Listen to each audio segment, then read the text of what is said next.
Good afternoon, good day, Bafundi. Right, as you know, we are busy on our subject here, work, energy, and power. In the last two videos, I had already started on work, and I expanded a little bit on mechanical energy as well as the work energy theorem. So what I want us to do today is a bit of a consolidation. I haven't talked about the power part. What I'm simply going to do is that I'm going to explain it quickly, do an example with you, which will consolidate everything. And thereafter, we'll take two questions that I think will basically be a summary of what we've done. So I hope you enjoy this video. Please remember, you can get in touch with us. My email address, mlungisi.m.nkosi@gmail.com, mlungisi@m.nkosi@gmail.com. So please just make it a point that after you watch the video, please just hit the like button. And if you haven't subscribed as yet, make sure that you subscribe. Okay, enjoy. Let's start the lesson. All right, so here's our first question for the day. So I wanted to use this question in a way that we will kind of do just try and explain what power is quickly, and then thereafter do the question together. Now, I've sourced this question from a previous question paper, but quickly before I just talk about the question, what is power? By definition, this is power. Power is the rate at which work is done. So essentially what that means is that power is work done divided by the change in time. Okay? Right. Now, if you think about it, we already kind of know that work done, we always said that's force multiplied by displacement in the direction of the force. You remember that, right? Now, that's work done. But if I say that it's force multiplied by displacement divided by time, if you just remember maybe from grade 10 or grade 11, that the change in displacement divided by the change in time, that actually gives you velocity, okay, or speed in this particular case. So it means that you can actually say the power is the force multiplied by, in this particular case, average velocity. Okay, so this is a formula. I don't think this is given to you, but you do get this one, work divided by time. But I want you to remember this one because it's going to become of particular interest in many cases where I've solved questions that have to do with work, energy, and power. I've found this formula to be kind of very important when it comes to this. So just remember power, it's either work done divided by time, or you can say power is force multiplied by average velocity. Now please note, if you're given constant velocity, then you can use that velocity there because the average velocity would be the value of that constant velocity. But if you don't have constant velocity, how you calculate average velocity, it's actually equals to V initial, V final divided by 2. That gives you the average velocity. So if in the case or in the event that you're not given a constant velocity, then you just simply take your initial and your final velocity, you add them together and you divide them by 2, and that's the velocity that you use there. All right, now here's a question that we're given. All right, I haven't written down the statement. I'm going to narrate it to you, and then I'm going to just add some things onto the question. All right, they say a motor, which is this one here, okay, pulls a crate of 300 kilograms. So we know, all right, this crate here has a mass of 300 kilograms. So this is a 300 kilogram crate, okay, with a constant force by means of a light inextensible string. So they're telling us it's pulling it with a force there. Let's call it force F, all right? And it's pulling it by means of the string here. Now, for those of you who've done Newton's laws, you'd know if we have a motor, All right. I mean, if we have a pulley, that's a pulley there. So it's basically a wheel that kind of rolls. We usually use what we call frictionless pulleys. So it means that the force on the one side of the pulley would be equal to the force on the other side of the pulley. Why? Because there's no friction on the pulley. Okay. So if we say, for argument's sake, that the motor is pulling with the force F, okay, it means that even on the other side of the pulley, the force would also be F. Why is that? Because there is no friction. Right, now they tell us that it's a light inextensible rope running over a light frictionless pulley. You see what you've just mentioned now, as shown in the diagram.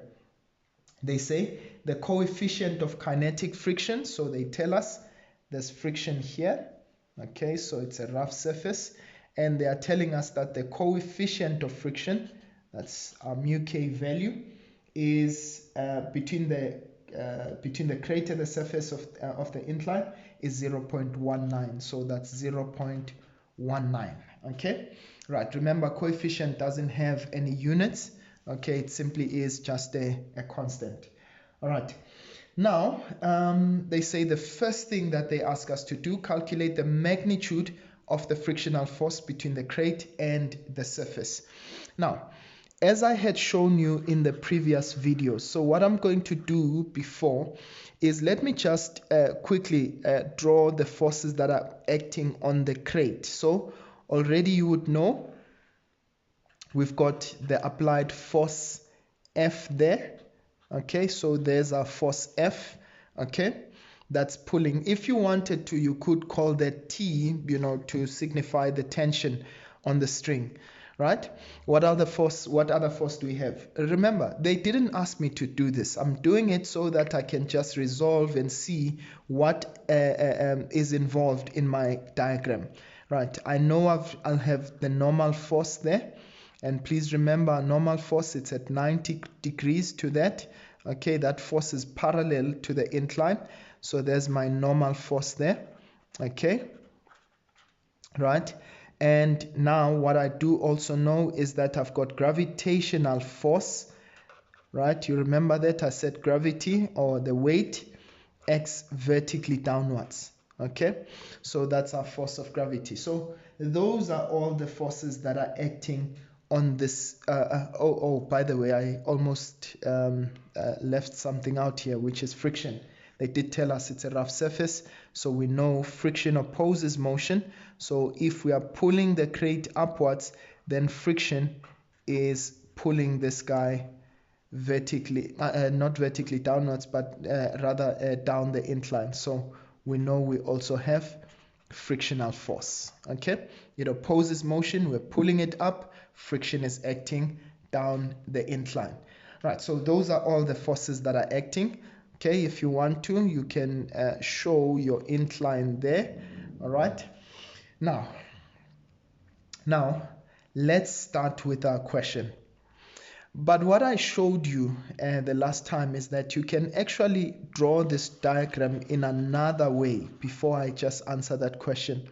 So here's our force there, the applied force, or the force of the motor if you want to. Okay, here's our normal force. Here is our friction, okay, going down the incline. Okay, so there's friction there.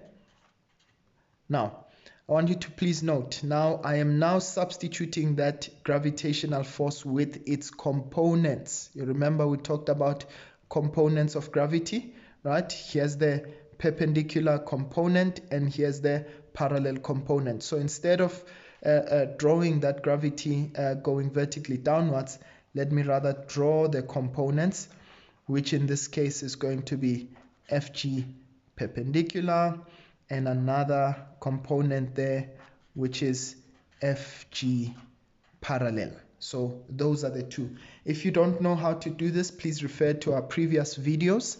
Okay, what I'll try to do is I'll also try to tag those videos in the future so that you can be able to access them. Right, now if you look at this, we said the incline angle here, we use it to actually calculate our values for FG parallel and FG perpendicular. So let's do that quickly. So our FG perpendicular value, and if you note there, our FG perpendicular value is actually equal to our normal force. Now I won't elaborate too much on that, but if you can see, they're forming a straight line there, and we know this thing is not moving in that direction, so it does mean that our forces are balanced, and as a result it means that our normal force is equal to the gravitational force, right? So in that case it means FG perpendicular, that's mg, the cos of angle theta, and please remember this theta here is the angle of the incline. So now I'm just simply going to do that. Let me just reach for my calculator. All right, so our mass, they said it's 300 multiplied by 9,8. Our cos, right, our angle is 25 degrees.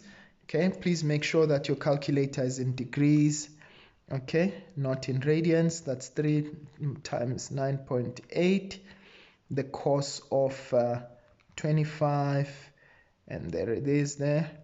Our answer is 2664.554 newtons. But remember, in our question, what did they ask us to find? They asked us to find the magnitude of the frictional force. Now, please remember, how do we calculate friction? We said friction, if we're given the coefficient of friction, we know Fk is equal to mu k, which is our coefficient, all right? That's a Greek symbol mu, all right?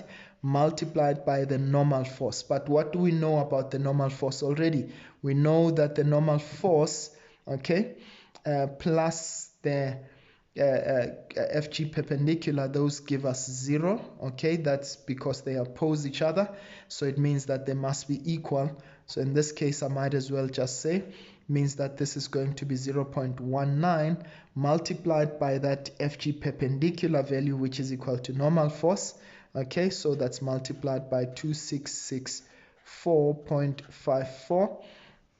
okay? So that I'm more accurate, I'm just going to leave that as it is. So 0.19, and I get a value of 506.26 newtons, and that's my value for friction. Now let's get to the next part, which is very interesting. Now we are going to have to apply one of these principles. Now they say to us, the crate moves up the incline at a constant speed. Note, they are saying to us it's at a constant speed of what? 0,5. So they are telling us the crate is moving up at 0.5 meters per second, okay? So we've just answered our number 1 there. Right, now we're gonna have to do some gymnastics here, but let's see how we can fare. Now they're saying to us, they told us it's moving at a constant speed of 0.5. They say calculate the average power delivered by what? By the motor, okay? Now note, they are looking for the average power delivered by the motor. So in order for me to calculate the power delivered by the motor, it means I must have work done by the motor divided by time, okay? Right. Or if you go with that, you're looking for the power delivered by the motor. Well, guess which force we're going to have to use here? It's obviously going to be the force that is applied by the motor. So essentially, if you think about it, let me now find the force of the motor, which is that force Fm there, okay? So if you go back to your free body diagram, so it means I'm looking for the force Fm, all right? And in this case, I'm going to use that force in order to calculate my the power that is delivered by the motor. Right, now how am I going to get that force? You've already guessed it, okay? Right, now think about this. So we know those two are equal and opposite. So now we are looking at the motion which is parallel to the incline. So look, what are the forces that are actually acting parallel to the incline? It's going to be that force there, okay, and the two forces, friction and Fg parallel, are actually opposing it, okay. So in this case I can simply say, all right, but now I know, using Newton's second law, right, that F net in this particular case, please, I want you to listen to me carefully, that F net is equal to MA, all right. Now look at this. They're simply saying to me that this crate is moving at a constant speed. What does that say to me about acceleration? When something is moving at a constant speed, it means that there is no change in the velocity. There's no change in the speed. And what is acceleration? It is the change in speed or in velocity with time. Okay? Right, over time, that is. Okay? So it means if there's no change, so think about this. Acceleration is change in velocity over change in time. So meaning, if there's no change, meaning the final velocity and the initial velocity are exactly the same value, all right. So this value here is 0.5 and that value here is 0.5. So what does that make our top part? It becomes 0. So it means that our acceleration is now 0 meters per second squared. Now please, I want you to remember that for the future, all right. Whenever they talk to us about constant velocity or constant speed, it simply means that acceleration is 0. Now please note this. If our acceleration is 0, look at what that does. It means our net force, which is mass times acceleration, okay, anything multiplied by 0 is 0, okay. So it means F net is equals to 0, right? But what is the net force for all the forces that are acting parallel to the incline? Well, we can simply say, assuming that going up the incline is positive, okay, now I can simply say it's going to be the force applied by the motor plus a negative Fk. Why am I saying kinetic friction is negative? Because it's opposing motion there, plus, in this particular case, minus Fg parallel, the parallel component of gravity.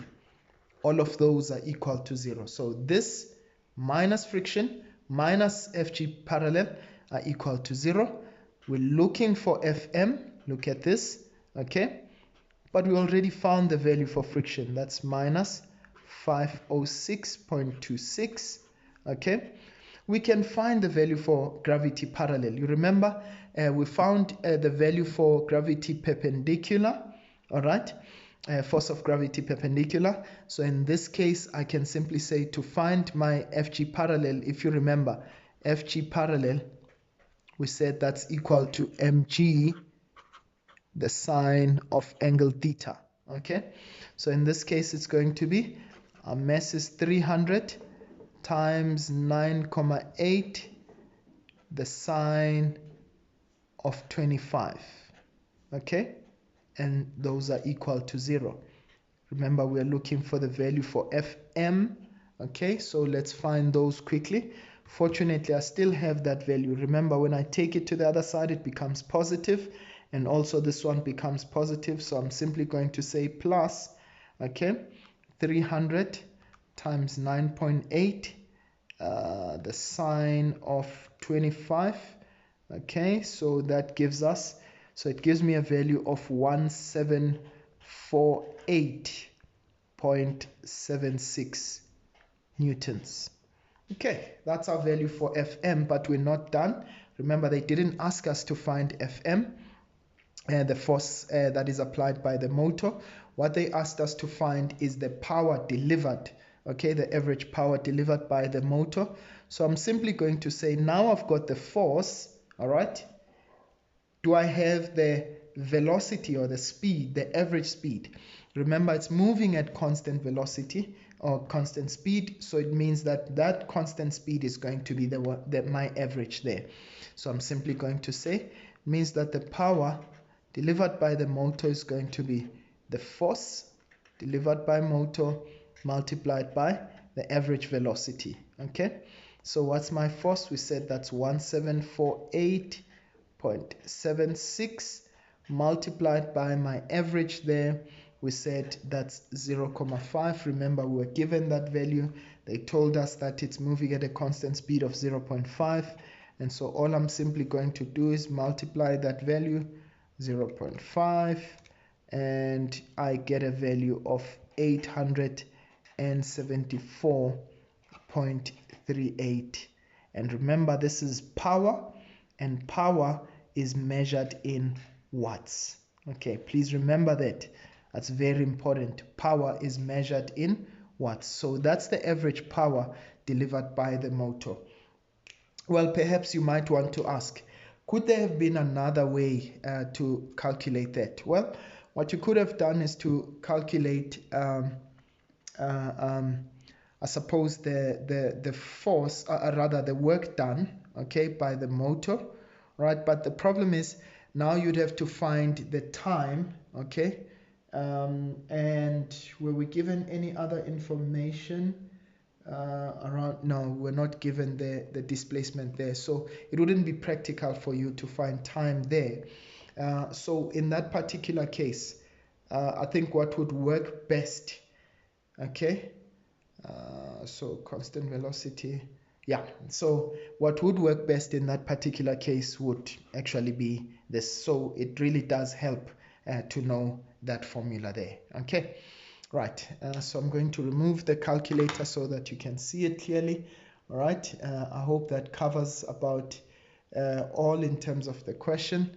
All right, and then we're going to now apply just some more I just want us to do some more questions, all right, that have to do with the work, energy, and power as a way to consolidate the chapter. All right, I'm just gonna take a chance with you. I actually took a question. It's from a previous question paper, but what I'm going to do is I want us to use this question. It's kind of taking a rough chance on the things that we learned previously. Okay, so quickly, let's talk about the question. They say a pendulum bob with a mass of 5 kilograms is held stationary. So please keep that in mind. We know that it was held stationary at this point, so it tells us that the speed here is 0. So in fact, let me just put it there. So it's going to be 0. All right, so in this case, so I know the speed is 0 there at a height h meters. So they are telling us we held it at a height of h meters, okay, above the ground. Right, when released, here it is, we release it now. It collides with a block of mass 2 kilograms. So remember, that's 5 and that's 2. So there it is, it's going to swing and collide with that block there, which is stationary at point A. So we know this block was stationary as well. So remember, the initial velocity here, the initial speed is 0. The initial speed of the block is also 0. Okay, so they say the bob swings past A and comes to rest momentarily at a quarter h. So they tell us it collides, and then after collision, what simply happens there is that it just is elevated a quarter of a. That would make sense because remember, some of the energy that it possessed there, it has now kind of lost because it collided, it actually transferred, let me put it that way, to block B, okay, which is a quarter h above the ground. So it will no longer reach h, which is its initial height. You remember I told you that when it swings, if there's no disturbance, it would move from the same height to that side. But now it moves to a quarter h above the ground. They say according to the diagram, the diagram rather is not drawn to scale. Right, now They tell us immediately after collision. So this is before collision. We know the speed there is 0. We know the speed there is also 0, right? But we release this guy, he starts moving and he collides with this one. And then this is now after collision. They tell us the block begins to move from A to B. So they tell us, here's the block, it's moving now, okay, from A, and it goes to B at a constant speed of 4,95. So we know that the speed there is 4,95, okay. I always like to draw these things so that I can see it. Okay, they say ignore the frictional effects and assume that no loss of mechanical energy occurs during the collision. That's going to be very important because it's going to determine something about how we answer. So we know there's no mechanical energy that would be lost between this side as well as after the collision. So it means mechanical energy before is equal to mechanical energy after. Now they say to us, calculate the energy of the block immediately after collision and calculate the height h. So I'm going to remove this here, and I've kind of drawn that so that it's actually more visible. Okay, I'm just going to pull this down here. All right, so here's our drawing. We know that this is at 0, and also it means that the speed is at 0 here before collision. So at 0 meters per second, that's also 0 meters per second. Okay, right, now they say to us the first question, calculate the energy of the block after collision. So where are we talking about? This is afterwards. Okay, so this is before, this is after collision. We know the block had a speed of 4,95. Okay, so we know in this case, how do we calculate that kinetic energy? Say to me, okay, Tisha, EK is equals to a half times mass times speed squared. So what is the mass of our block? That's 2 kilograms. What is the velocity of the block after collision? That's 4,95. Please remember that you need to square that. Okay, so we're saying that 0.5 times 2 times 4,95 squared. Okay, get a value of 61,26. Okay, I'm going to round that off to 26 there. Remember that's in joules. Okay. Now, that actually told us, okay, so that's how we calculate, that's 3 marks.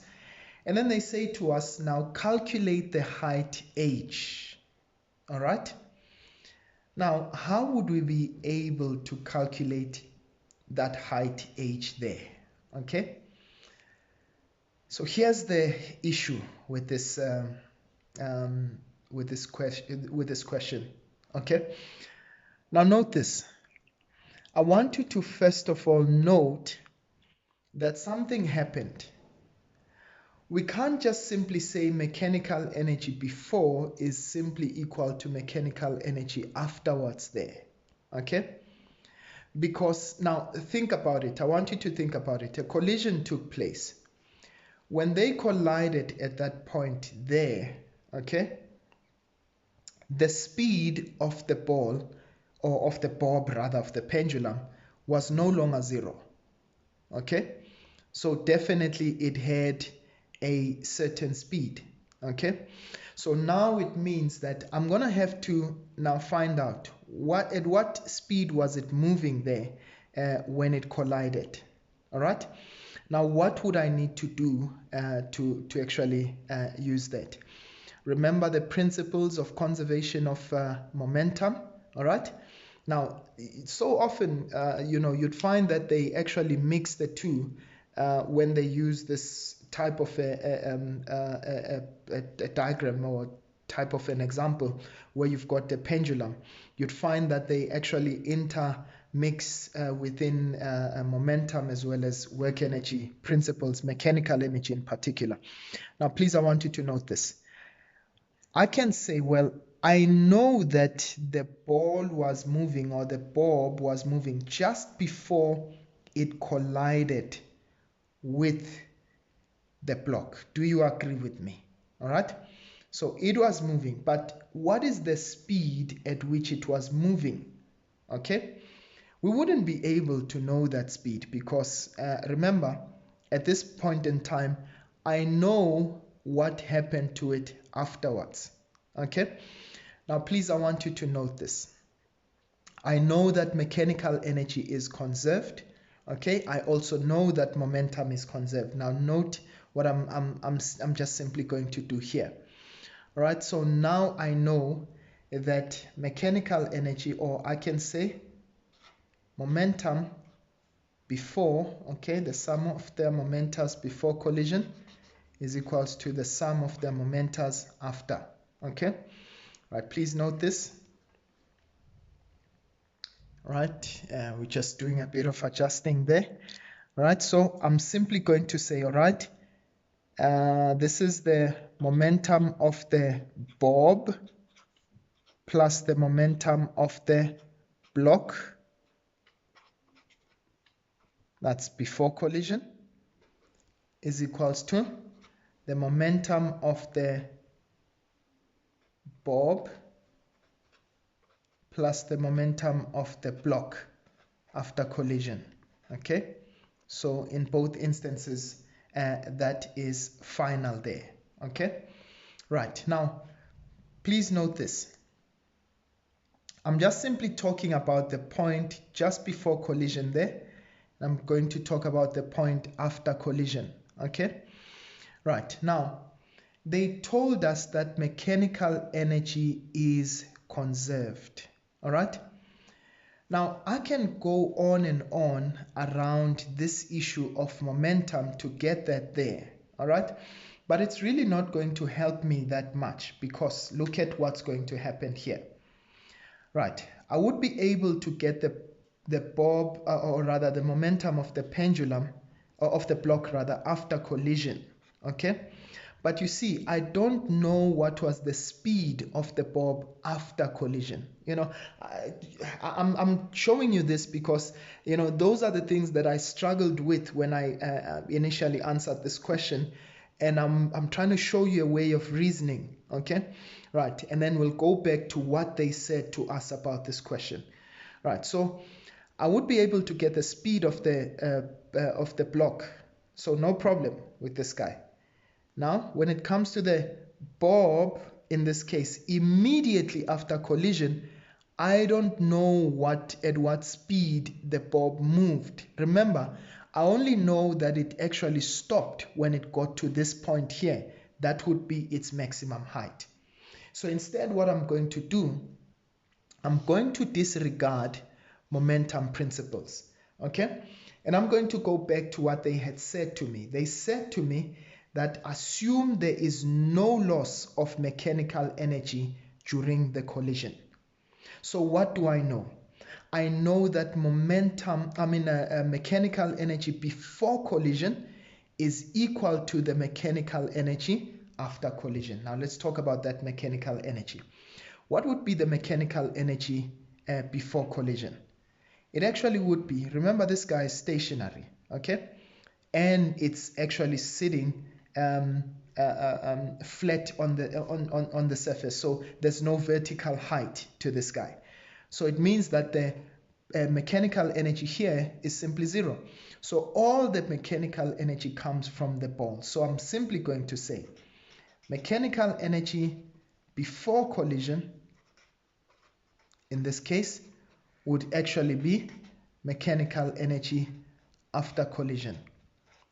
Now, please note, this is a very, it's not a very practical way of looking at the real life, okay? Because remember, if it collides, then there would be some sound that you'd hear there, and some of that mechanical energy would actually be lost.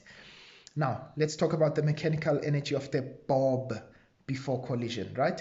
What's the mechanical energy? right? You guessed it.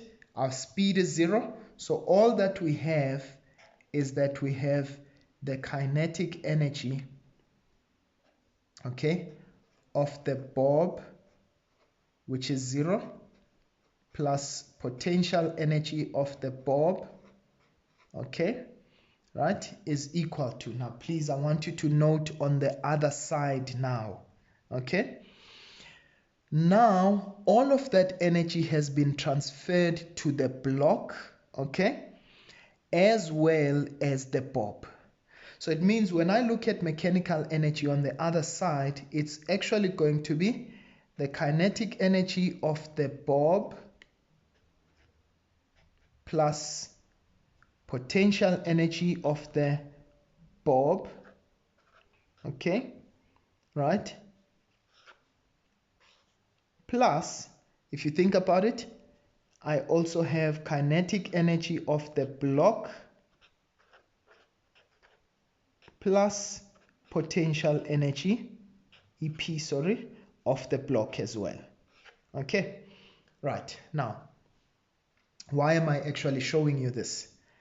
Because now you think about it. The kinetic energy of the bulb before collision, okay, we know that its initial velocity was 0, so that's going to be 0 there. And now when we look at the potential energy, it was standing at the height h, so this is going to be mgh. What is our mass? Our mass, they told us that the bulb is 5 kgs, so that's 5 times 9,8 times the height h, okay, right, which is equal to, now let's look at the bulb quickly. That is after they collided. I know that it had a mechanical energy, all right, EK. When it gets to the top there, it stops, okay, so it means that the kinetic energy is 0. Potential energy, the bulb actually was elevated a quarter of h, so I know that it's going to be mg, but what is my h this time around? That's going to be 1/4h. See that? So now I'm going to say plus. Now notice, when I'm talking about the block did not have a potential energy because it wasn't elevated above the ground, but it does have a kinetic energy, isn't it? And please remember, you already calculated that kinetic energy. We found it in our previous question to be 61,26. Okay, right. Now, all that we need to do here is just a bit of mathematical gymnastics. All right. So if you think about it, okay, you know, I want to always try and make things as easy as possible. So 5 times 9,8, okay, that's 49. So you've got 49h, okay. Now if you think about this, that's also going to give us a variable of h. That's 5 times 9,8 times a quarter, so times 0.25, okay, so that gives you 12,25. So this is equal to 12,25 h, okay, plus 61.26. I'm sure you already figured out what to do by now. Okay, so all that we need to do is just work out the value of h. So when I take this to the other side, it becomes negative, okay. So that's 49 minus 12.25, okay, that gives us 36.75 h, which is equals to 61,75. Okay, right, so all that we need to do now is work out the value of h. So we're going to divide both sides by 36.75, so that's 61.75 divided by 61.26, sorry about that, 61.26, okay, 61.26 divided by 36.75, and that's our final answer. It means this bulb was actually elevated 1.67 meters above the ground. Okay. Quite frankly, I can't say I was too happy about this question. All right, because it seems to be a little bit elusive, because it presents one thing which is not a fact, but nonetheless, I'm just trying to show you how you navigate between principles of mechanical energy and those of conservation of momentum. So I hope that makes sense. Now, this question kind of continues. Okay, I'm going to show you on the other side in just a moment. Okay. Right, now they tell us a story. Continues over here. I'm going to just pull that. Okay. Right. So it continues.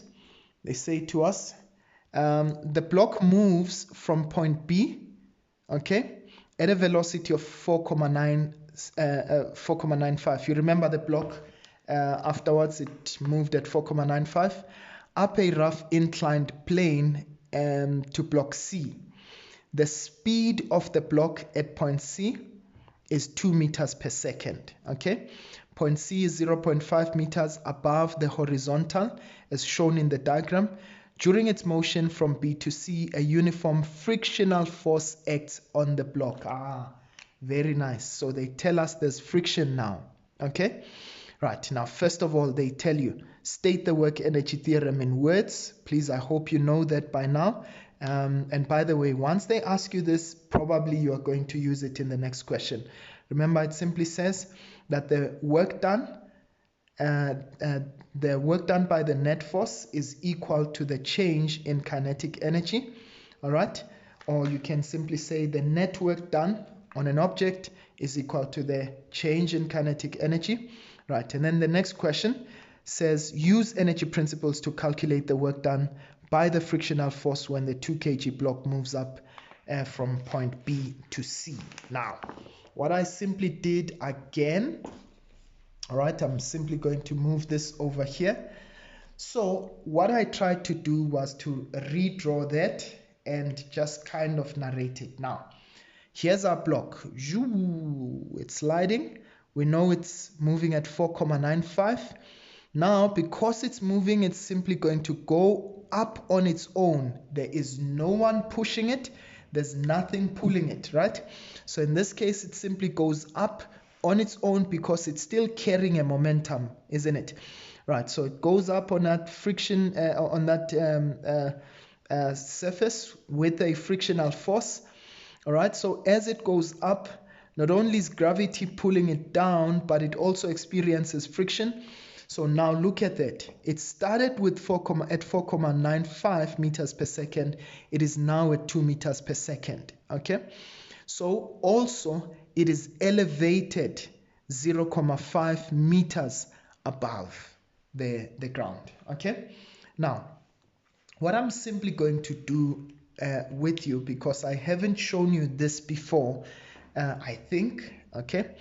Right, now remember there's a formula that I showed you about that simply says work done by non-conservative forces is equal to the change in kinetic energy plus the change in potential energy.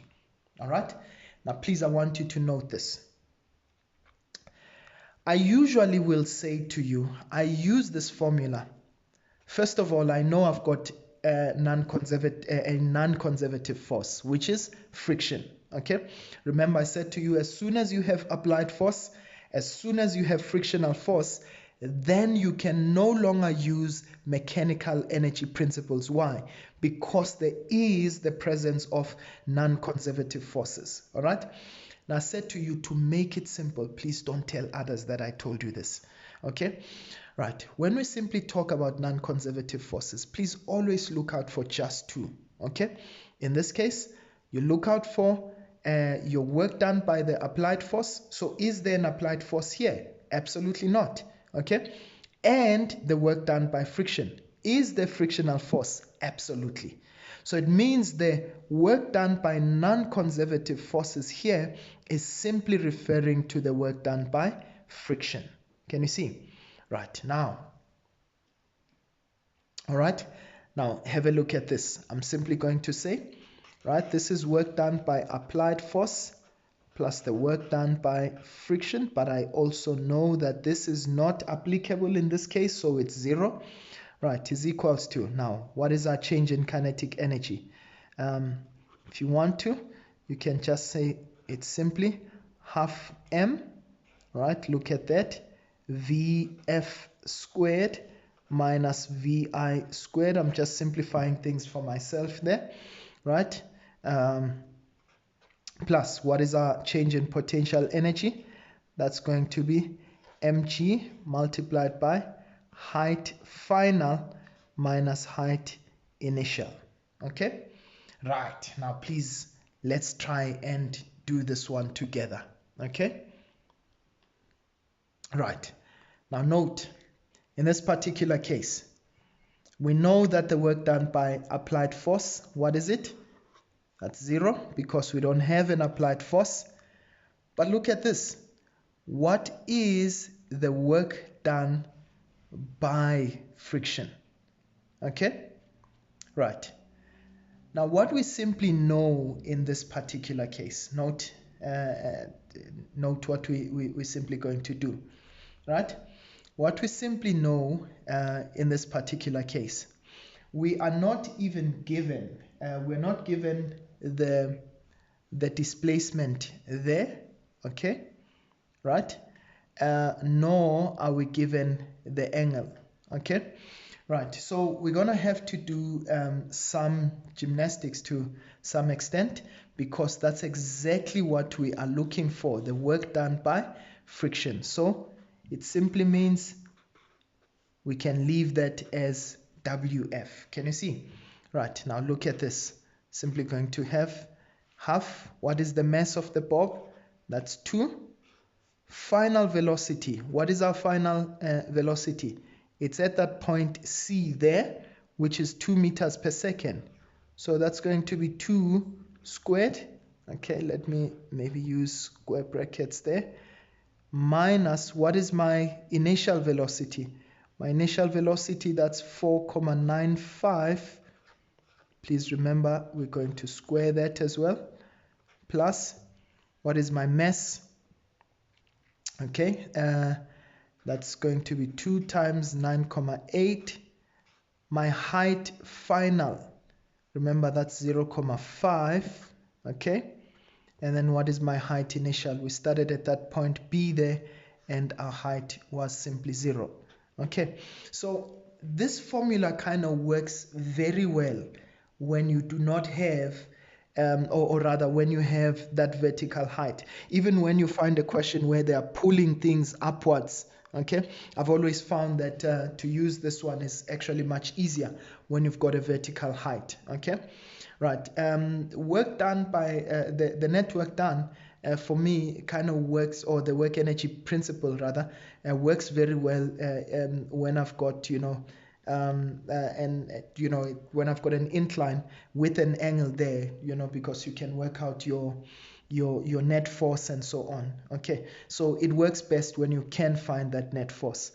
Now all we're simply going to do, right, we just need to just hoy that into a calculator. Half of 2 is 1, so I don't need to put that there.